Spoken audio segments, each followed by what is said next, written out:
So this was from a while back. My pants. These don't fit right.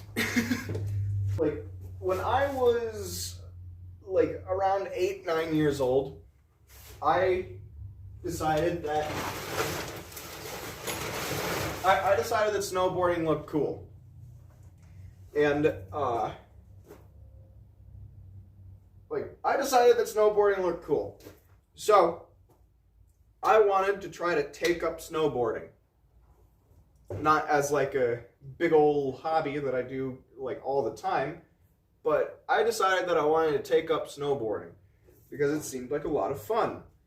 I had already mastered sledding at this age, so snowboarding, how's it any different? It's just sledding but standing up. Wrong! It is very, very different.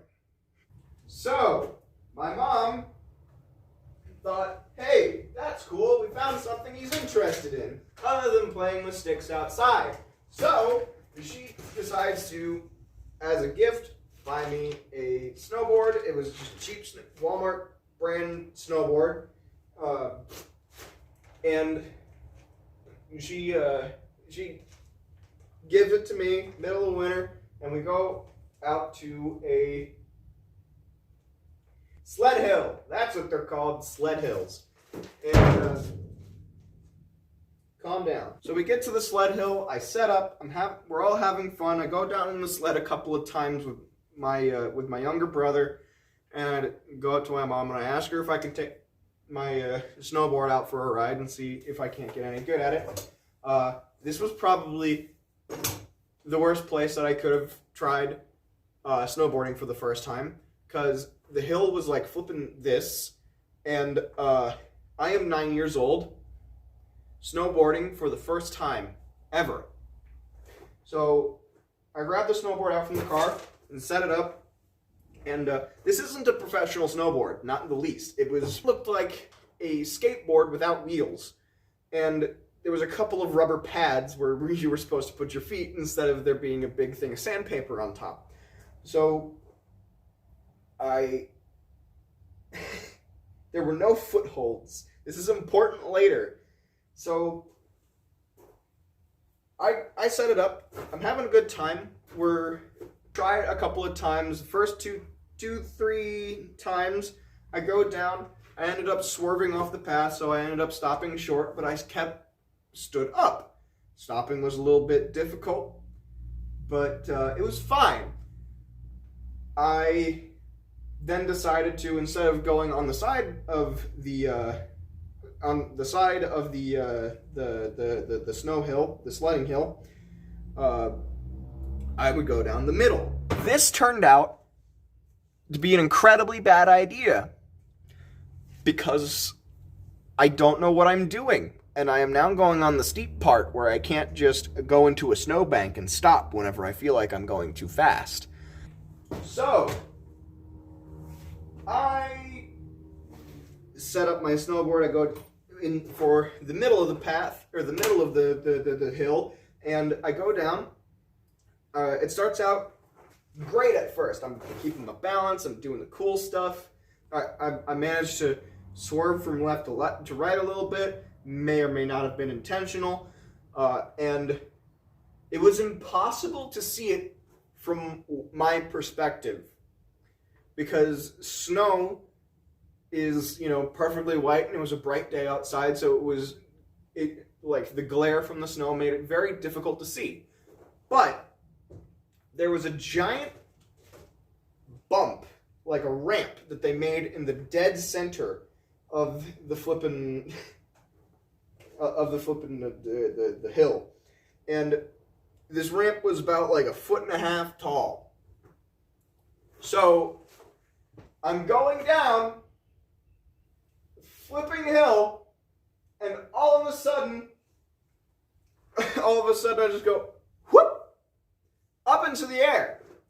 I went full horizontal almost immediately. I just went whoop and started going out that way. Remember from earlier, kids, when I said that my snowboard didn't have any footholds? The thing flew off of my feet. I went careening down the side of the... I went careening through the air as I am going forward. It is only getting steeper until I reach near the bottom. And I land face first into a pile of packed snow, where I am sitting in shock for a couple of seconds right before, bam! My snowboard, which was following me through the air, hit me dead in the back of the head. Luckily, this thing only weighed about 3 pounds, but it was 3 pounds of hard plastic that was coming at me at like 10 miles an hour, and smacked me in the back of the head. Full force. I was not expecting it either. So, I am sitting at the bottom of the hill, and I am just in horrible agony. I didn't make a noise. I did not move for a solid 10 seconds before I grabbed my snowboard, or I sat up, grabbed my snowboard, brushed the snow off of my head, in sorrow, walked up the hill, in sheer disappointment, walked up to my mom, who has done nothing up until this point. She watched this happen and did nothing because she was stunned out of shock, because she just saw her child fly through the air with the greatest of ease and get bashed in the head with a giant piece of Walmart plastic. So, I walk up to my mom and say, "Hey, Mom, I think I'm done. Can I go to the car?" And I'm just holding the snowboard. She goes, "Yeah. Why don't you go to the car? I'll let your brothers go down a couple more times and then we'll leave."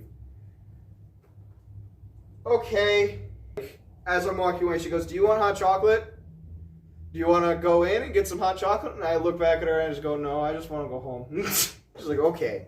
You put your thing in the trunk." And I walk over and I put the thing in the trunk and I sit in the car, and I just like, I was in the front seat because I'm a cool kid and I got to sit in the front seat, and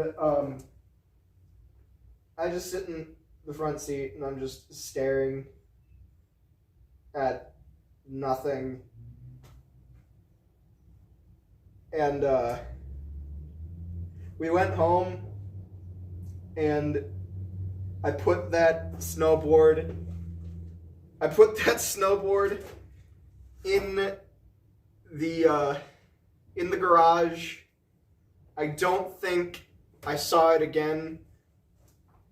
I don't think I ever touched it again until we moved 3 years later. I was very, just like, part of it was out of embarrassment. Part of it was out of like just not wanting to get another minor flipping concussion from getting whacked in the head with a snowboard.